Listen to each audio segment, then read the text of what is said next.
दोस्तों एक बार फिर से स्वागत है आप सभी का आपके अपने favourite English learning channel scholar English पर।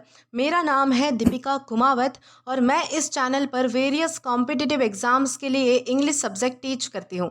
तो बेसिकली आज के इस वीडियो में हम डिस्कस करने जा रहे हैं द हिंदू एडिटोरियल का वोकैब एनालिसिस।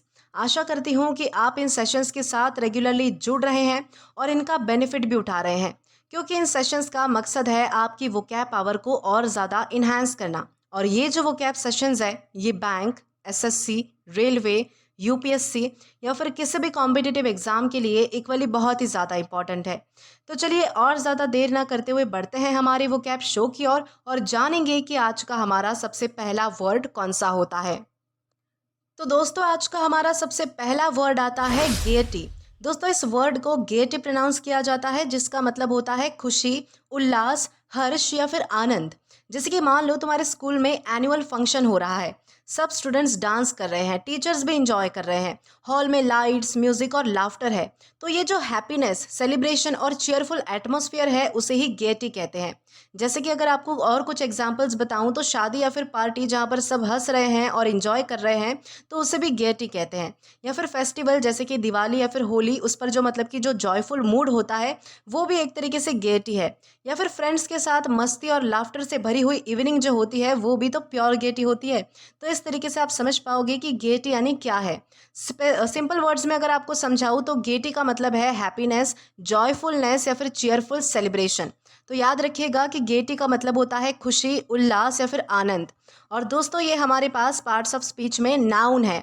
अब अगर बात करें इसके सिनोनिम की तो सिनोनिम इसका है चीयरफुलनेस, जॉयफुलनेस, हैप्पीनेस या फिर लाइवलीनेस। दोस्तों ये जो चारों भी वर्ड्स है वो खुशी को दर्शाते हैं, यानी कि उल्लास को, एक्साइटमेंट को या फिर आनंद को, यानी कि एक तरीके से जो है वो मतलब कि हैप्पीनेस को यानी कि खुशी को दर्शाते हैं। तो ये सारे हमारे कैसे वर्ड्स हैं, तो पॉजिटिव वर्ड्स हैं।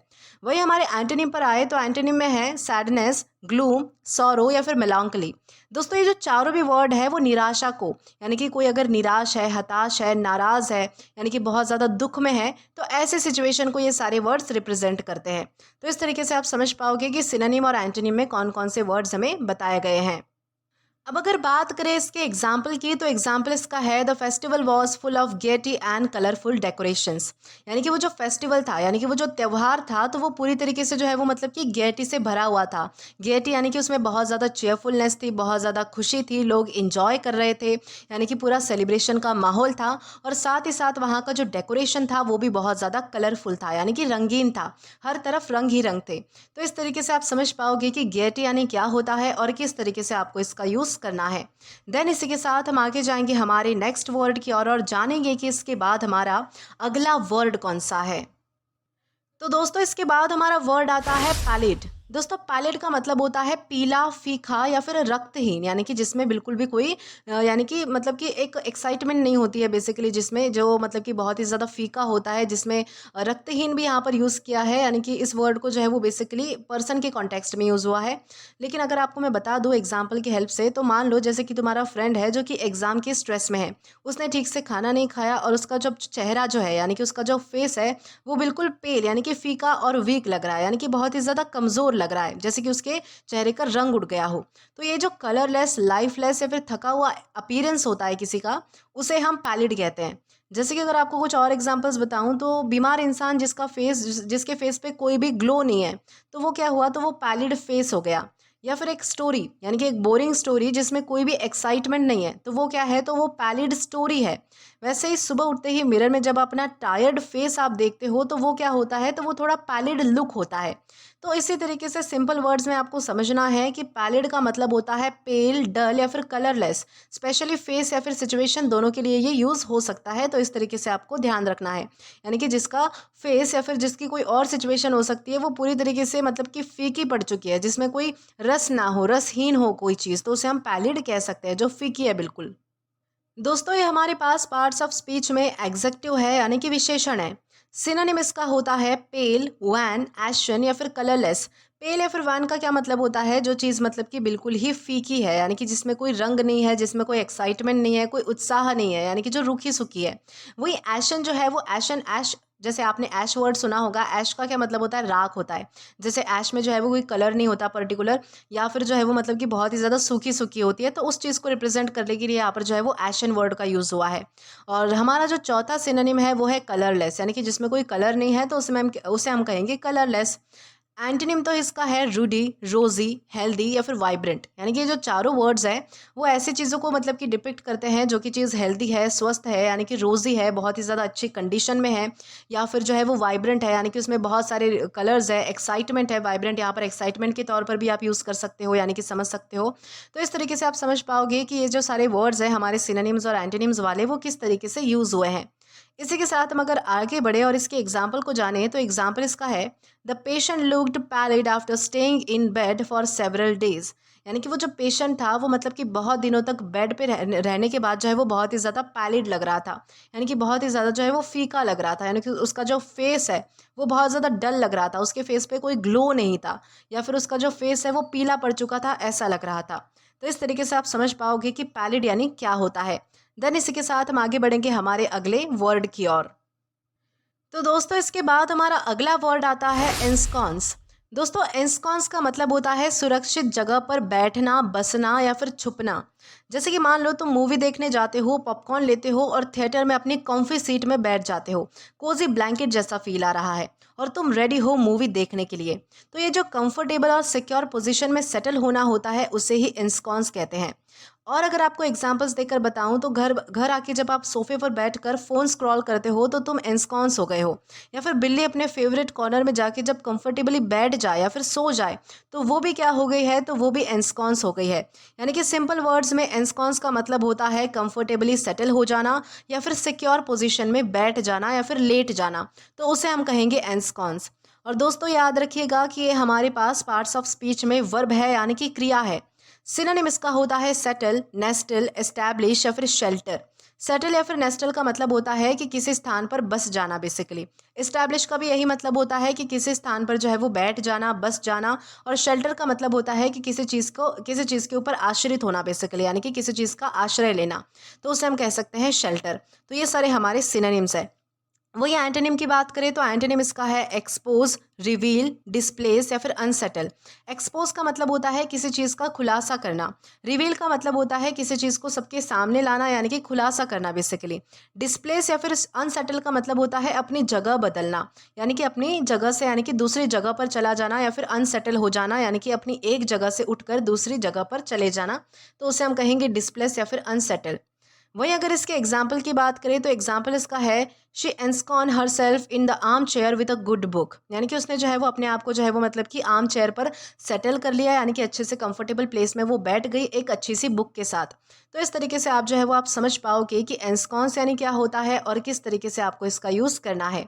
देन इसी के साथ हम आगे जाएंगे हमारे अगले वर्ड की ओर और जानेंगे कि इसके बाद हमारा अगला वर्ड कौन सा होता है। तो दोस्तों इसके बाद हमारा अगला वर्ड आता है प्री रेक्विसाइट। दोस्तों प्री रेक्विसाइट का मतलब होता है पूर्वापेक्षा, आवश्यक शर्त या फिर पूर्व आवश्यक। जैसे कि मान लो तुम्हें कार चलानी है, लेकिन उससे पहले तुम्हें ड्राइविंग आनी चाहिए और तुम्हारे पास लाइसेंस होना भी ज़रूरी है। यानी कि लाइसेंस और ड्राइविंग नॉलेज वो चीज़ें हैं जो कार चलाने के पहले ज़रूरी कंडीशंस है, यानी कि शर्त है बेसिकली। ऐसे ही किसी भी काम के लिए जो चीज़ें पहले होनी चाहिए या फिर जो रिक्वायर्ड हो, यानी कि जो होनी ज़रूरी होती है, उसे ही प्री रेक्विसाइट कहते हैं। जैसे कि अगर आपको कुछ और एग्जांपल्स देके बताऊं तो जब आप कॉलेज में जाते हो एडमिशन के लिए तो आपके पास पास का जो मतलब कि 12th पास की जो आपकी मार्कशीट होती है, यानी कि जो आपकी कुछ भी होती है डॉक्यूमेंट्स वगैरह, वो सारे वो आपके पास होने ज़रूरी होते हैं। तो वो डॉक्यूमेंट्स क्या है, तो वो प्री रिक्विसाइट है। या फिर जॉब के लिए कोई अगर एक्सपीरियंस मांगता है या फिर किसी को स्किल्स चाहिए तो वो स्किल्स या फिर एक्सपीरियंस आपके लिए प्री रिक्विसाइट है। या फिर एग्ज़ाम देने के लिए रजिस्ट्रेशन फॉर्म फिल करना, ये भी तो प्री रिक्विसाइट है। तो इस तरीके से आप समझ पाओगे कि प्री रिक्विसाइट यानी क्या होता है।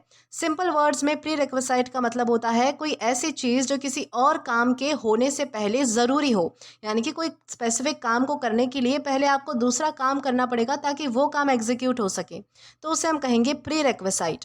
और दोस्तों ये हमारे पास पार्ट्स ऑफ स्पीच में नाउन है। अब अगर बात करें इसके सिनोनिम की तो सिनोनिम इसका होता है रिक्वायरमेंट, नेसेसिटी, प्री कंडीशन या फिर एसेंशियल।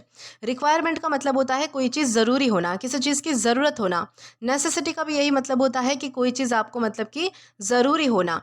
प्री कंडीशन का मतलब होता है पूर्व शर्त, यानी कि किसी चीज़ के पहले ही कोई शर्त रख देना, तो उसे हम कहेंगे प्री कंडीशन। किसी काम के पहले रखी गई शर्त उसे हम क्या कहेंगे, उसे हम कहेंगे प्री कंडीशन।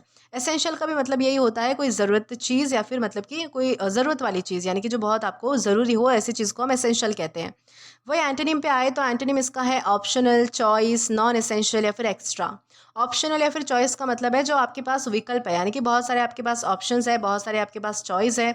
अगर आपके पास वो चीज़ है तो भी चलेगा, नहीं है तो भी चलेगा, इस तरीके से। नॉन एसेंशियल यानी कि इतना कोई खास ज़रूरी ना हो कोई चीज़, तो उसे हम कहेंगे नॉन एसेंशियल। एक्स्ट्रा यानी कि जो चीज़ एक्स्ट्रा है, ज़्यादा है, यानी कि उसका यूज़ नहीं है, तो उसे हम कहेंगे एक्स्ट्रा। और अब अगर बात करें इसके एग्जाम्पल की, तो एग्जाम्पल इसका है passing the entrance exam is a pre requisite for admission. यानी कि एडमिशन करवाने के लिए जो है वो मतलब कि एंट्रेंस एग्जाम को पास करना ये क्या है, तो मैंडेटरी है, यानी कि पहले उसकी कंडीशन है कि आपको अगर एडमिशन करवानी है तो आपको जो है वो मतलब कि एंट्रेंस एग्जाम को पास करना ही होगा। तो इस तरीके से आप समझ पाओगे कि प्री रिक्विसाइट यानी क्या होता है और किस तरीके से आपको इसका यूज़ करना है। देन इसी के साथ हम आगे जाएंगे हमारे अगले वर्ड की ओर। तो दोस्तों इसके बाद हमारा अगला वर्ड आता है एंटवाइन। दोस्तों एंटवाइन का मतलब होता है लपेटना, आपस में पिरोना या फिर घेर लेना, यानी कि किन्हीं दो चीज़ों का कनेक्टेड होना बहुत ही ज़्यादा गहराई से।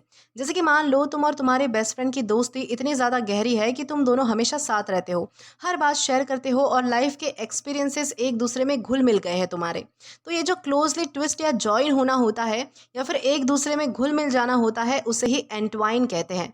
जैसे कि अगर आपको कुछ और एग्जांपल्स दूं, तो दो पेड़ के ब्रांचेस अगर आपस में घुल मिल जाते हैं, यानी कि मिक्स हो जाते हैं, मिल जाते हैं, तो वो क्या होते हैं, तो एंटवाइंड ब्रांचेस कहलाते हैं। या फिर लवर्स का हाथ में हाथ पकड़कर चलना, तो वो एंटवाइंड हैंड्स है। या फिर स्टोरीज या आइडियाज जो एक दूसरे में क्लोजली कनेक्टेड हो, एक दूसरे में घुल मिल जाए, बिल्कुल मर्ज हो जाए, ब्लेंड हो जाए, तो वो एंटवाइंड प्लॉट्स होते हैं। सिंपल वर्ड्स में एंटवाइन का मतलब होता है ट्विस्ट टुगेदर, जॉइन क्लोजली या फिर क्लोजली कनेक्ट, तो उसे हम कहेंगे एंटवाइन। और दोस्तों ये हमारे पास पार्ट्स ऑफ स्पीच में वर्ब है, यानी कि क्रिया है। सिनोनिम इसका होता है ट्वाइन, इंटरट्वाइन, इंटरलेस या फिर कॉइल। इन चारों का ही मतलब होता है कि इन्हीं दो चीज़ों का एक दूसरे के साथ मर्ज हो जाना, ब्लेंड हो जाना, लिपट जाना या फिर पिरो जाना, या फिर कोई चीज़ जो है वो आपस में घिर जाना। यानी कि बेसिकली कोई दो चीज़ें कनेक्टेड होना बहुत ही ज़्यादा डीपली, या फिर एक दूसरे में जो है वो मतलब कि मिक्स हुई हुई होना, तो उसे हम कहेंगे यानी कि ट्वाइन, इंटरट्वाइन, इंटरलेस या फिर कॉइल। वही अगर एंटोनिम देखिए तो एंटोनिम इसका है अनटैंगल, अनवाइंड, सेपरेट या फिर अनरावल। दोस्तों इन चारों का ही मतलब होता है कोई चीज़ सेपरेट होना, अलग होना, कोई चीज़ उलझी हुई ना होना, कोई चीज़ आपस में मिली हुई ना होना, या फिर कनेक्टेड ना होना, जॉइंट ना होना, तो उसे हम कहते हैं अनटैंगल, अनवाइंड, सेपरेट या फिर अनरावल। अब अगर बात करें इसके एग्जाम्पल की, तो एग्जाम्पल इसका है the vines entwined around the old wooden fence. यानी कि पुरानी लकड़ी की बाड़ के चारों ओर जो है वो लताएं लपेटी हुई थी, लिपटी हुई थी, यानी कि जो वाइन्स का यहाँ पर क्या मतलब है, लताएं, लताएं यानी कि यहाँ पर जो है वो मतलब कि कोई ब्रांचेस हो सकती है, कोई पत्ते हो सकते हैं, तो उसे हम जो है वो कम यानी कि कलेक्टिवली वाइन्स कह सकते हैं। तो यानी कि जो पुरानी लकड़ी की जो बाड़ थी, यानी कि एक जो फेंस था, उसके चारों ओर क्या हो गया था, तो वो वाइन्स जो है वो मतलब कि लिपट चुकी थी। तो इस तरीके से आप समझ पाओगे कि एंटवाइन यानी क्या होता है। देन इसी के साथ हम आगे बढ़ेंगे हमारे अगले वर्ड की ओर। तो दोस्तों इसके बाद हमारा वर्ड आता है फ्रिवॉलिटी। दोस्तों फ्रिवॉलिटी का मतलब होता है हल्कापन, बेवकूफ़ी या फिर चंचलता।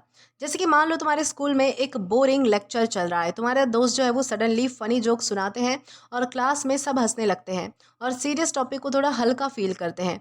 तो ये जो लाइट हार्टेडनेस, सिलीनेस या फिर सीरियस चीज़ को भी लाइट ट्रीट करना होता है, उसे ही फ्रिवॉलिटी कहते हैं। जैसे कि अगर आपको कुछ और एग्जांपल्स देकर बताऊं, तो पार्टीज में मजाक और हंसी मस्ती करना, तो वो फ्रिवॉलिटी है। सोशल मीडिया मीम्स जो सीरियस टॉपिक्स को भी ह्यूमरस बना देते हैं, तो वो भी एक तरीके से फ्रिवॉलिटी है। या फिर फ्रेंड्स के साथ हार्मलेस टीजिंग करना, उनको छेड़ना, उनको उनके साथ मजाक करना, तो वो भी एक तरीके से फ्रिवॉलिटी है। यानी कि सिंपल वर्ड्स में फ्रिवॉलिटी का मतलब होता है सिलीनेस, लाइट हार्टेड फन या फिर लैक ऑफ सीरियसनेस, तो उसे हम कहेंगे फ्रिवॉलिटी। और ध्यान रखिएगा कि ये हमारे पास पार्ट्स ऑफ स्पीच में नाउन है। अब अगर बात करें इसके सिनोनिम की, तो सिनोनिम इसका है लेविटी, फिकलनेस या फिर प्लेफुलनेस। लेविटी का मतलब होता है बेवकूफ़ी। फिकलनेस का भी मतलब होता है जो मतलब कि बहुत ज़्यादा चंचल हो कोई व्यक्ति, यानी कि जो बहुत ज़्यादा मजाकिया होता है, चंचल होता है अपने स्वभाव से, तो उसे हम फिकलनेस कह सकते हैं। प्लेफुलनेस का मतलब होता है जो बहुत ज़्यादा मतलब कि ह्यूमरस अगर व्यक्ति है, यानी कि जो बहुत ज़्यादा मतलब कि चंचल है, तो उसे भी हम जो है वो प्लेफुलनेस भी कह सकते हैं।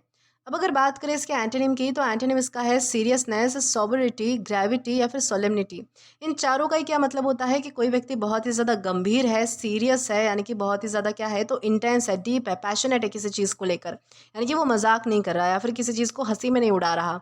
तो ऐसे इंसान को, ऐसे व्यक्ति को हम क्या कह सकते हैं, या फिर ऐसे व्यवहार को हम कह सकते हैं सीरियसनेस, सोबरिटी, ग्रेविटी या फिर सोलेमनिटी।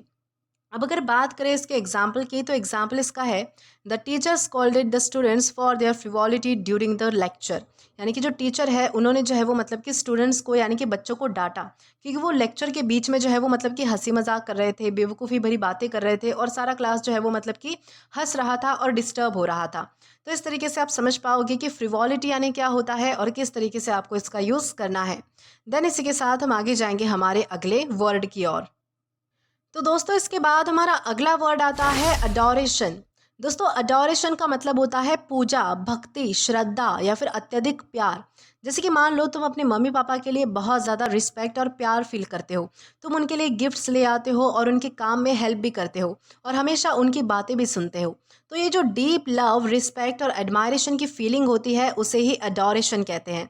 जैसे अगर आपको कुछ और एग्जांपल देकर समझाऊं, तो फैंस जो है वो अपने फेवरेट एक्टर के लिए या फिर अपने फेवरेट किसी भी पर्सन के लिए, सिंगर हो, एक्टर हो, क्रिकेटर हो, कोई भी, तो उनके लिए जो रिस्पेक्ट और लव फील करते हैं तो वो भी एक तरीके का अडोरेशन होता है। या फिर एक छोटा सा स्टूडेंट, यानी कि एक छोटा सा बच्चा जो अपने टीचर को एडमायर कर रहा है, तो वो भी एक तरीके का अडोरेशन है। या फिर डिवोटीज, यानी कि जो भक्त होते हैं वो अपनी डेटी के लिए, यानी कि अपने भगवान के लिए जो भक्ति और लव फील करते हैं, तो वो भी एक तरीके की अडोरेशन होती है। यानी कि सिंपल वर्ड्स में अडोरेशन का मतलब है डीप लव, रिस्पेक्ट और एडमायरेशन, तो उसे हम कहेंगे अडोरेशन। और दोस्तों ये हमारे पास पार्ट्स ऑफ स्पीच में नाउन है। अब अगर बात करें इसके सिनोनिम की, तो सिनोनिम इसका है वर्शिप, डिवोशन, रेवरेंस या फिर लव। दोस्तों वर्शिप का मतलब होता है पूजा करना, भक्ति करना। डिवोशन या फिर रेवरेंस का मतलब होता है किसी इंसान के लिए, किसी और चीज़ के लिए जो है वो समर्पित हो जाना, यानी कि उसकी भक्ति में मतलब कि बिल्कुल लीन हो जाना, तो उसे हम जो है वो डिवोशन कह सकते हैं या फिर रेवरेंस कह सकते हैं, यानी कि बहुत ज़्यादा रिस्पेक्ट होना किसी के लिए। लव का मतलब आपको पता है प्यार। एंटोनिम इसका है हेट्रेड, डिसरिस्पेक्ट, कंटेम्प्ट या फिर डिटेस्टेशन। दोस्तों इन चारों का ही क्या मतलब होता है कि किसी से घृणा करना, किसी से नफरत करना, किसी को डिसरिस्पेक्ट करना, किसी को नीचा दिखाना, यानी कि किसी की रेपुटेशन को मतलब कि हानि पहुंचाना, उसे हम कह सकते हैं। या फिर किसी को क्रिटिसाइज करना, उसकी निंदा करना, आलोचना करना। तो ये सारे वर्ड जो है वो इन सारे मीनिंग्स को रिप्रेजेंट करते हैं। अब अगर बात करें इसके एग्जाम्पल की, तो एग्जाम्पल इसका है the fans showed their adoration for the singer at the concert. यानी कि फैंस ने क्या किया कि कॉन्सर्ट में जो है वो अपने फेवरेट सिंगर के लिए जो है वो बहुत ज़्यादा प्यार, यानी कि अफेक्शन, बहुत ज़्यादा रिस्पेक्ट दिखाई, बहुत ज़्यादा डीप लव और एडमायरेशन दिखाया। तो इस तरीके से आप समझ पाओगे कि अडोरेशन यानी क्या होता है और किस तरीके से आपको इसका यूज़ करना है। देन इसी के साथ हम आगे जाएंगे हमारे अगले वर्ड की ओर। तो दोस्तों इसके बाद हमारा अगला वर्ड आता है परसिक्यूट। दोस्तों परसिक्यूट का मतलब होता है उत्पीड़न करना, सताना या फिर प्रताड़ित करना। जैसे कि मान लो तुम्हारे स्कूल में एक स्टूडेंट दूसरे स्टूडेंट को बार बार गुस्सा करके तंग करता है, उसके साथ जो है वो मतलब कि हमेशा अनफेयर बिहेव करता है, या उसके आइडियाज़ के लिए उसे जो है वो चिढ़ाता है, टीज करता है, उसे सताता है। तो ये जो बार बार किसी को अनफेयरली ट्रीट करना, उनके राइट्स को हर्ट करना, तो उसे कहते हैं परसिक्यूट। जैसे कि अगर आपको कुछ और एग्जांपल्स बताऊं, तो किसी रिलीजन या कम्युनिटी के लोगों को अनफेयरली ट्रीट करना होता है, तो वो होता है परसिक्यूट। बॉस या फिर टीचर किसी एम्प्लॉय को या फिर किसी स्टूडेंट को बार बार पनिश कर रहे हो, तो वो भी होता है परसिक्यूट। या फिर पॉलिटिकल अपोनेंट्स को जेल या फिर थ्रेट्स में डालना, तो वो भी होता है परसिक्यूट। यानी कि सिंपल वर्ड्स में परसिक्यूट का मतलब होता है रिपीटेडली अनफेयरली ट्रीट, पनिश या फिर टू हरास समवन। तो इस तरीके से आप समझ पाओगे कि परसिक्यूट यानी क्या होता है। दोस्तों ये हमारे पास पार्ट्स ऑफ स्पीच में वर्ब है, यानी कि क्रिया है। सिनोनिम इसका है ऑप्रेस, हरास, विक्टिमाइज या फिर टॉर्मेंट। दोस्तों इन चारों का ही मतलब होता है किसी को, मतलब कि किसी को यानी कि उत्पीड़ित करना, सताना, प्रताड़ित करना, उसके साथ गलत करना, अत्याचार करना, तो उसे हम कहते हैं ऑप्रेस, हरास, विक्टिमाइज या फिर टॉर्मेंट। वही एंटोनिम इसका है प्रोटेक्ट, सपोर्ट, डिफेंड या फिर एड। प्रोटेक्ट का मतलब होता है किसी को सुरक्षा प्रदान करना, सपोर्ट का मतलब होता है किसी की सहायता करना, डिफेंड का मतलब होता है किसी को बचाना, एड का भी मतलब होता है किसी को मतलब कि मदद करना, किसी को बचाना, उसको सुरक्षा देना। तो ये सारे वर्ड्स हमारे इस तरीके से यूज़ होते हैं। अब अगर बात करें इसके एग्जाम्पल की तो एग्जाम्पल इसका है many people were persecuted for their religious beliefs. यानी कि बहुत सारे लोगों को जो है वो उनकी धार्मिक धारणाओं के बेसिस पर जो है वो उन्हें सताया जाता है, उन्हें प्रताड़ित किया जाता है कि आप इस स्पेसिफिक धर्म को ही क्यों मानते हो, या फिर आपको जो है वो मतलब कि इस धर्म को मानना चाहिए, ऐसा करना चाहिए, वैसा करना चाहिए। तो सोसाइटी में बहुत सारे लोग होते हैं जो मतलब कि अलग अलग तरीके की जो कम्युनिटी है उनके मतलब कि लोगों को सताते हैं। तो इस तरीके से आप समझ पाओगे कि परसिक्यूट यानी क्या होता है और किस तरीके से इसका यूज़ करना चाहिए। देन इसी के साथ हम आगे जाएंगे हमारे अगले वर्ड की ओर। तो दोस्तों इसके बाद हमारा अगला वर्ड है अमेनिटी। दोस्तों अमेनिटी का मतलब होता है सुविधा, आराम या फिर सुख सुविधा। जैसे कि मान लो तुम होटल में स्टे कर रहे हो, रूम में AC, wifi, TV, swimming pool और जिम फैसिलिटीज़ अवेलेबल है। तो ये जो कंफर्ट और कन्वीनियंस के लिए एक्स्ट्रा फैसिलिटीज़ होती है उन्हें अमेनिटीज़ कहते हैं। जैसे कि अगर आपको कुछ और एग्जांपल्स बताऊं तो अपार्टमेंट में लिफ्ट है, पार्किंग है और गार्डन है, तो ये भी अमेनिटीज़ है, यानी कि फैसिलिटीज़ है, हमारी सुख सुविधा के लिए है। या फिर फ्लाइट में फूड, एंटरटेनमेंट और रिक्लाइनिंग सीट्स होती है, तो वो भी एक तरीके से अमेनिटीज़ है। या फिर पब्लिक पार्क में बेंचेस, वॉकिंग ट्रैक या फिर वॉशरूम्स है, तो वो भी अमेनिटीज़ है। सिंपल वर्ड्स में अमेनिटी का मतलब होता है फैसिलिटी या कंफर्ट जो लाइफ या फिर एक्सपीरियंस को ईजी और एंजॉयबल बनाए। तो इस तरीके से आप समझ पाएंगे कि अमेनिटी यानी क्या होता है। और दोस्तों ये हमारे पास पार्ट्स ऑफ स्पीच में नाउन है। अब अगर बात करें इसके सिनोनिम की तो सिनोनिम इसका है फैसिलिटी, कन्वीनियंस, कंफर्ट या फिर सर्विस, यानी कि सुविधा, यानी कि आरामदायक कोई चीज़ें, हमारी सुविधाएं या फिर हमारी सुख सुविधाएं, तो उन्हें हम कहते हैं फैसिलिटी, कन्वीनियंस, कंफर्ट या फिर सर्विस। वही एंटोनिम इसका है डिसकम्फर्ट, इनकन्वीनियंस, हिंड्रेंस या फिर ऑब्स्टैकल। यानी कि जहाँ पर जो है वो आपको आराम नहीं मिलता है तो उसे हम डिसकम्फर्ट कहते हैं, जहाँ पर आप कंफर्टेबल फील नहीं करते हो। इनकन्वीनियंस यानी कि जहाँ पर सुख सुविधाएं नहीं है। हिंड्रेंस या फिर ऑब्स्टैकल जहाँ पर बाधाएं आती है, रुकावट आती है, तो ऐसी चीज़ों को हम कहते हैं हिंड्रेंस या फिर ऑब्स्टैकल। अब अगर बात करें इसके एग्जाम्पल की तो एग्जाम्पल इसका है the hotel offers modern amenities like a free wifi and a swimming pool. यानी कि वो जो होटल था उसमें जो है वो मतलब कि नई नई सुख सुविधाएं थी, यानी कि नए नए जो है वो मतलब कि आरामदायक चीज़ें थी, सुख सुविधाएं थी। जैसे कि वहाँ पर जो है वो फ्री वाईफाई अवेलेबल किया गया था लोगों के लिए, या फिर वहाँ पर स्विमिंग पूल भी था। तो इस तरीके से आप समझ पाओगे कि अम्यूनिटी यानी क्या होता है और किस तरह से इस वर्ड का अलग अलग सेंटेंसेस में यूज़ होता है। देन इसी के साथ हम आगे जाएंगे हमारे आज के लास्ट वर्ड की ओर और जानेंगे कि वो वर्ड हमारा कौन सा होता है। तो दोस्तों आज का हमारा लास्ट वर्ड आता है परगैटरी। दोस्तों परगैटरी का मतलब होता है प्रायश्चित स्थान, तपस्या या फिर कष्टकारी अवस्था। जैसे कि मान लो तुम्हारे एग्जाम में एक टफ पेपर आ गया और रिजल्ट के लिए अभी भी तुम्हें वेट करना है। तुम टेंशन में हो, स्ट्रेस है और लगता है कि कब आउटकम आएगा ये पता नहीं। तो ये जो बीच का स्ट्रेसफुल या फिर अनप्लेजेंट सिचुएशन जिसमें पेशेंटली आपको वेट करना पड़ता है उसे ही परगैटरी कहते हैं। जैसे कि अगर आपको कुछ और एग्जांपल्स बताऊं तो हॉस्पिटल में ऑपरेशन के रिजल्ट्स का वेट करना, तो वो भी परगैटरी होता है। जॉब इंटरव्यूज़ के रिजल्ट का सस्पेंस पीरियड जो होता है वो भी परगैटरी होता है। या फिर ट्रैफिक जाम में लेट होकर भी इम्पेशेंटली स्टक रहना, तो उसे हम कहते हैं परगैटरी। सिंपल वर्ड्स में परगैटरी का मतलब होता है स्ट्रेसफुल और अनकंफर्टेबल इन बिटवीन सिचुएशन जिसमें वेट करना पड़ता है, तो उसे हम क्या कहेंगे, उसे हम कहेंगे परगैटरी। और दोस्तों ये हमारे पास पार्ट्स ऑफ स्पीच में नाउन है। अब अगर बात करें इसके सिनोनिम की तो सिनोनिम इसका है टॉर्मेंट, सफरिंग, ट्रैबुलेशन या फिर लिम्बो। दोस्तों इन चारों का ही मतलब होता है कि बहुत ज़्यादा कष्ट सहना, बहुत ज़्यादा प्रॉब्लम्स यानी कि सफरिंग्स फेस करना, तो उसे हम कहते हैं टॉर्मेंट, सफरिंग, ट्रैबुलेशन या फिर लिम्बो। वही एंटोनिम इसका है पैराडाइज, हेवन, ब्लिस या फिर सैल्वेशन। यानी कि ऐसा फील हो आपको जहाँ जहाँ पर आप जो है वो मतलब कि इसे स्वर्ग में आ गए हो, जहाँ पर आपको कोई स्ट्रेस नहीं है, कोई टेंशन नहीं है, बिल्कुल पैराडाइज है, हेवन है, ब्लिस है यानी कि आपके पास बहुत सारी अच्छी अच्छी चीज़ें हैं, सैल्वेशन है यानी कि आपके पास मुक्ति है हर चीज़ से, स्पेशली स्ट्रेस या फिर टेंशन से या फिर किसी चीज़ की वेटिंग पीरियड से, तो उसे हम कहेंगे पैराडाइज, हेवन, ब्लिस या फिर सैल्वेशन। वहीं अगर बात करें इसके एग्जाम्पल की तो एग्जाम्पल इसका है waiting for the exam results feel like a purgatory to the students. यानी कि किसी भी एग्जाम रिजल्ट के लिए वेट करना जो है वो स्टूडेंट्स के लिए एक कठिन अवस्था के जैसा होता है, यानी कि किसी तपस्या से कम नहीं होता। तो इस तरीके से आप समझ पाओगे कि परगैटरी यानी क्या होता है और किस तरीके से आपको इसका यूज़ करना है।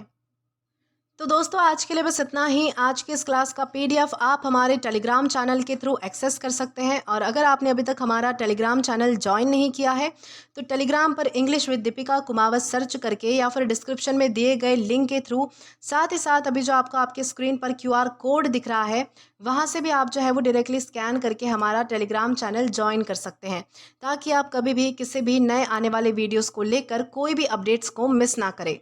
और दोस्तों, अगर आपको आज का ये वीडियो पसंद आया है या फिर हेल्पफुल लगा है तो do like this video, subscribe the channel and share as much as you can. और अगर आपने इससे पहले वाले वीडियोस नहीं देखे हैं तो यहाँ पर मैंने एक प्लेलिस्ट प्रोवाइड कर दी है, जहाँ पर आप क्लिक करके वो सभी पहले वाली वीडियोस भी देख सकते हैं और एक्सप्लोर कर सकते हैं। Till then keep learning. Thank you.